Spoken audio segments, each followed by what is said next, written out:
সীমান্তরেখা লেখিকা ঝিলিক মল্লিক পর্ব ১৩। রিফাত ভাইয়াদের বাসাটা দোতলা, ছোটখাটো তবে বেশ গোছানো এবং সুন্দর কারুকার্যের মার্জিত রুচিশীল পরিবেশ যাকে বলে। বাসার ভেতরটা বাঙালিয়ানা ছাপ দিচ্ছে। আকশা এখানে আসার পর থেকেই ঘুরে ফিরে শুধু চারপাশ দেখছে। রিফাত ভাইয়ের স্ত্রী সাথী আকশাকে ঘুরে ফিরে চারপাশ দেখতে দেখতে বললেন, চলো তোমাকে পুরো বাড়িটা ঘুরিয়ে নিয়ে আসি। আকশা দ্বিমত করল না। সোফায় রিফাত ভাই এবং আরো দুজনের সাথে বসে মেজবা আড্ডা দিচ্ছে। বাকি দুজন ছেলেও যে মেজবার পরিচিত এবং তাদের সাথে খুব ভালো সম্পর্ক, সেটা মেজবার মন খোলা কথাবার্তা এবং ঠোঁটের কোণের হাসি দেখে স্পষ্ট বোঝা যাচ্ছে। সাথীভাবে রান্না বাড়া শেষ, তবে সবাই বলছিল কিছুক্ষণ পরে খেতে বসবে তারা, তাই এখনো খেতে দেওয়া হয়নি। তারা যখন বলবে তখন খাবার দেওয়া হবে। আকশা একবার আলোচনায় ব্যস্ত মেজবাকে এক পলক দেখে সাথী ভাবির সাথে উঠে চলে গেল। ড্রয়িং রুম, ডাইনিং রুম এবং রান্নাঘরে আলো জ্বললেও বাড়ির বাদবাকি অংশে কোথাও আলো নেই। নিচতলায় এক ঘর ভাড়াটিয়ারা থাকেন, তারা গ্রামে বেড়াতে গিয়েছেন। আর দোতলায় শুধুমাত্র রিফাত আর সাথী থাকেন। এটা রিফাতের বাবার গড়া বাড়ি। বাবা মা মারা যাওয়ার পর তাদের একান্ত ছোট্ট সংসার এখানে। শুধুমাত্র তারাই থাকেন এই নিরিবিলি বাড়িতে। এ কারণে কোনো মেহমান আসলে তারা ভীষণ খুশি হয়। আকশাকে বাসার ভেতরটা ঘুরে দেখাতে দেখাতে এসব গল্পই দিচ্ছিলেন সাথী ভাবি। সে আকশার চাইতে সম্ভবত বছর দুয়েকের বড় হবে, এজন্য আকশা ভাবি সম্বোধন করছিল বারবার। এক পর্যায়ে সাথী বলল, আমাকে আপু বলে ডাকতে পারো। আকশা এতক্ষণ কিছুটা দ্বিধান্বিত থাকলেও সাথে সাথে কথাবার্তা বলে এবার ধীরে ধীরে সহজ হলো। মেয়েটা বেশ মিশুকে স্বভাবের, খুব দ্রুতই ওর সাথে সহজ হয়ে গেছে। আকশা মৃদু হেসে সাথীর কথার জবাবে বলল, আচ্ছা। সাথী আকশাকে তাদের ঘরের বেলকনিতে নিয়ে গিয়ে গাছ দেখে সেসব গাছ এখানে আনার গল্প করতে ব্যস্ত হলো। আকশা সাথীর কথা শুনতে শুনতে অন্যমনস্ক হলো। মেজবার ওই হাস্যোজ্জ্বল মুখটা মানসপটে ভেসে উঠছে বারবার। বিয়ের আগে মেজবার সাথে রেস্টুরেন্টে সেই সাক্ষাতের দিন এমনই হাসি দেখেছিল আকশা। বিয়ের দিন তো মেজবার মুখও দেখতে পায়নি। তারপর আজ বিয়ের পর প্রথম সাক্ষাতে যতবার মেজবাকে ওর মুখোমুখি দেখেছে, একবারও লোকটার মুখে হাসি দেখেনি ও। অন্তত আকশার সামনে থাকলে তো নয়ই। কই, অন্যদের সামনে তো খুব হাসি খুশি থাকে মেজবা। আকশার সামনে আসলেই কেমন গম্ভীর হয়ে যায়। আকশা বেশ বুঝতে পারছে, তবে কিছু বলেনি ও। সাথী হঠাৎ আকশাকে অন্যমনস্ক হতে দেখে ওর বাহু ঝাঁকিয়ে বলল, কি হয়েছে, তুমি হঠাৎ চুপ মেরে গেলে কেন? মন খারাপ নাকি? আকশা চকিতে হুঁশে ফিরে মাথা নেড়ে না বোঝালো। সাথী মুচকি হেসে বলল, নতুন বিয়ে, তোমার সবসময় হাসি খুশি থাকার কথা, তা নয় মুখ কালো করে আছো। কি, আমার দেবরটা তোমাকে ভালো পায় না? পাওয়ার তো কথা। আমার দেবরের মতো এমন ভদ্রলোক 10 গায়ে খুঁজলেও পাওয়া যাবে না। ও আমাকে বড় বোনের মতো মানে, আর রিফাতকে নিজের ভাইয়ের মতো। কখনো ওকে পর মনেই হয়নি। আমার বিশ্বাস ও তোমাকে খুব ভালো রাখবে। সাথীর কথা শুনে আকশা কিঞ্চিত হাসল।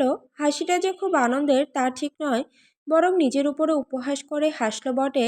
সাথী এবেলায় তাড়া দিল খেতে বসার জন্য। আকশা ওর পিছু পিছু ঘর থেকে বের হলো।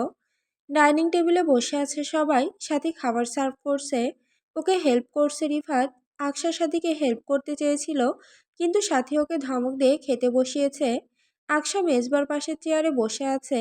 শাড়ির আঁচলটা সামান্য উপরে তুলে নিয়েছে ও, না হলে খেতে অসুবিধা হবে। বিপরীত পাশের চেয়ারে বাকি দুজন ছেলে বসে আছে। আকশা সবে হাত উঠে এক লোকমা খাবার মুখে তুলেছে, তখনই পাশ থেকে গম্ভীর গলায় নিচু কণ্ঠস্বর শোনা গেল, শাড়ির আঁচল নামাও। আকশা খাওয়া বন্ধ করে চকিতে মুখ ঘুরিয়ে মেজবাকে দেখল। মেজবার দৃষ্টি আকশার দিকে নয়, বরং খাবারের প্লেটের দিকে। সামনের দিকে তাকিয়ে নিজের মতো খাবার খেতে ব্যস্ত ও। মেজবার কথা শুনে আকশা নিজের দিকে একবার ভালোভাবে তাকিয়ে দেখল। হাত ওঠানোর কারণে ওর শাড়ির আঁচল কোমরের কাছ থেকে সামান্য উঠে গিয়ে পেট হালকা দেখা যাচ্ছে। আকশা রীতিমতো অস্বস্তিতে পড়ল। ভাগ্যিস সামনের মানুষগুলো খাবার খাওয়ায় ব্যস্ত, এদিকে খেয়াল করেনি তারা। আকশা দ্রুত আঁচল নামিয়ে দিয়ে এরপরে ধীরে সুস্থে খেতে লাগলো। ডিমের কোরমা দিয়ে খাওয়া শেষ করতেই সাথী নারকেল দুধ দিয়ে রান্না করা চিংড়ি ভুনার বোলটা নিয়ে এগিয়ে আসলো।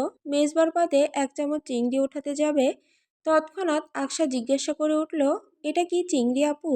গলদা চিংড়ি। সাথী জবাব দিতে আকশা তড়িৎ গতিতে অস্থিরভাবে বলে উঠল, ওনাকে এটা দেবেন না প্লিজ, ওনার গলদা চিংড়িতে মারাত্মক অ্যালার্জি আছে। আকশার কথা শুনে সবাই মিটিমিটি হাসলো। আকশা অস্বস্তিতে পড়ল। মেজবার মামুনি আজ ছেলের ফেরা উপলক্ষে রান্না করার সময় মেজবার গলদা চিংড়িতে অ্যালার্জির কথাটা বলেছিলেন, সে কথা ভালোভাবে মনে আছে আকসার। ও ঘাড় ঘুরিয়ে মেজবার দিকে তাকাতেই দেখলো মেজবা ওর দিকেই সরু চোখে তাকিয়ে আছে। আকসা তাকানো মাত্রই দৃষ্টি ফিরিয়ে নিয়ে খাওয়ায় মনোযোগ দিল মেজবা। রিফাত সোফায় মেজবার পাশে বসে ওকে অনবরত বোঝাচ্ছে, বারবার করে বলছে, আজ থেকে যা মেজবা, আমাদের এদিকটা রাতের দিকে পরিবেশ ভালো না। তুই একা থাকলে তোকে যেতে নিষেধ করতাম না, কিন্তু সাথে তো আকসাও আছে। ইদানিং এদিকে ডাকাত পড়ছে বেশ, আর ঝোপঝাড়ে নেশাখোরদের আস্তানা তো আছেই। খুবই ক্রিটিক্যাল সিচুয়েশন। মেজবা আজ রাতে এখানে থেকে যেতে নারাজ ছিল, তবে রিফাদের অনুরোধে শেষ পর্যন্ত আর না করতে পারল না। মেজবা সম্মতি জানানোর সঙ্গে সঙ্গে সাথে গিয়ে ওদের জন্য একটা ঘর খুলে গুছিয়ে রেখে আসলো। ঘুমানোর আগে সবাই ড্রয়িং রুমে বসেছে। রিফাতের বন্ধু এবং জুনিয়র সাফিন আর আজফির এখনও আছে। বাইক নিয়ে এসেছে ওরা, আর কিছুক্ষণ আড্ডা দিয়ে বাড়ি ফিরবে। মেজবা রিফাত আর আফসিরের সাথে কথা বলতে ব্যস্ত। আকশাও সাথে সাথে গল্পে মগ্নে। তখন হঠাৎ সাফিন নামক ছেলেটা আকশাকে উদ্দেশ্য করে ধীর গলায় বলে উঠল, আপনাকে এই শাড়িতে ভীষণ সুন্দর লাগছে। আকশা যেই সোফায় বসে আছে সেটা সামনাসামনি সোফাতেই সাফিন বসা, সুতরাং কথাটা মুহূর্তেই কর্ণগোচর হলো আকশার। ও ভুরু কুঁচকে সাফিনকে এক পলক দেখল। সাথে সাথে কথা বলাকালীন এতক্ষণ ওর অনুভব হচ্ছিল সামনের সোফায় বসা ছেলেটা বোধহয় ওর দিকেই তাকিয়ে আছে। এবার ছেলেটা এমন কথা বলার পরে নিশ্চিত হলো আকশা। চরম বিব্রত বোধ করলো ও, কিছু বলতেও পারলো না। নড়ে চড়ে উল্টো দিকের সোফার মুখোমুখি ঘুরতেই দেখলো মেজবা কথা বন্ধ করে আকশার দিকে তাকিয়ে আছে। একবার আকশাকে দেখে আরেকবার সাফিনকে দেখছে। ওদিকে রিফাত ভাইয়া অনবরত কথা বলেই চলেছেন। মেজবার সেসবে মনোযোগ নেই। বাকিরা যদিও সাফিনের বলা কথাটাকে একেবারেই গুরুত্ব সহকারে নেয়নি, তবে আকশার ভালো লাগলো না। মেজবার গম্ভীর মুখটা খেয়াল করেছে আকশা। বাকিটা সময় আসলে গুটিসুটি মেরে বসে রইল ও। রাত তখন প্রায় 1:30। অনেকক্ষণ আড্ডা দেওয়ার পরে সবাই ঘুমাতে ব্যস্ত এখন। আকশাকে সাথী অতিথিঘরে দিয়ে গেছে সবেমাত্র। আকশা কোনো পোশাক আনেনি, এখানে যে থাকবে সেই পরিকল্পনাই তো ছিল না। আকশা আরও অস্বস্তিতে পড়েছে। এই ভারী কারুকাজের শাড়ি পরে ঘুমাবে কিভাবে? আকশা দাঁড়িয়েছিল ঘরের মাঝখানে। হঠাৎ পেছন থেকে দরজা খোলার শব্দ হতেই ও চট করে পেছনে ফিরে তাকালো। ভেজানো দরজা খুলে ভেতরে প্রবেশ করেছে মেজবা। এতক্ষণ রিফাত ভাইয়ের সাথে কথা বলছিল ও। আকশা তো ভেবেছিল মেজবা বোধহয় এই ঘরে আসবেই না।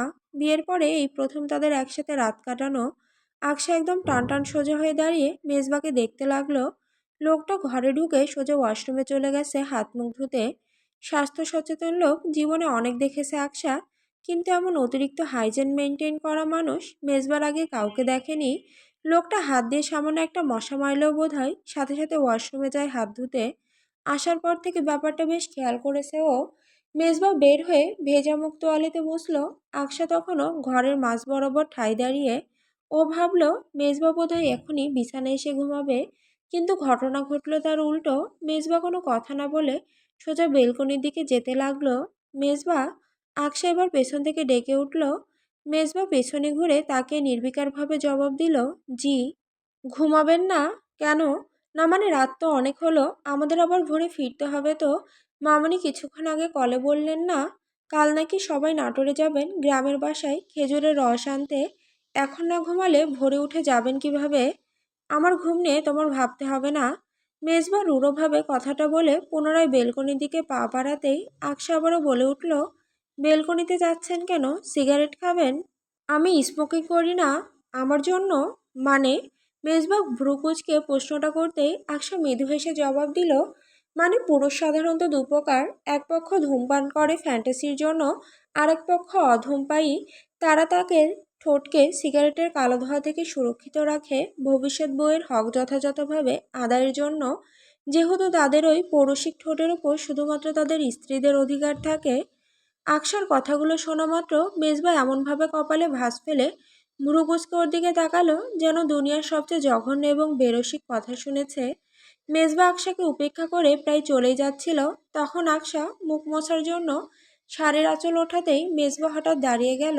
পুনরায় পেছনে ফিরে এসে আকশার সামনে 2 কদম এগোলো। হাত দুয়েক দূরত্ব বজায় রেখে মেজবা প্যান্টের পকেটে 2 হাত রেখে মুখ উঁচু করে দাঁড়িয়ে কঠিন সুরে বলল, এই শাড়ির আঁচল যেন আর কখনো ওপরে না ওঠে।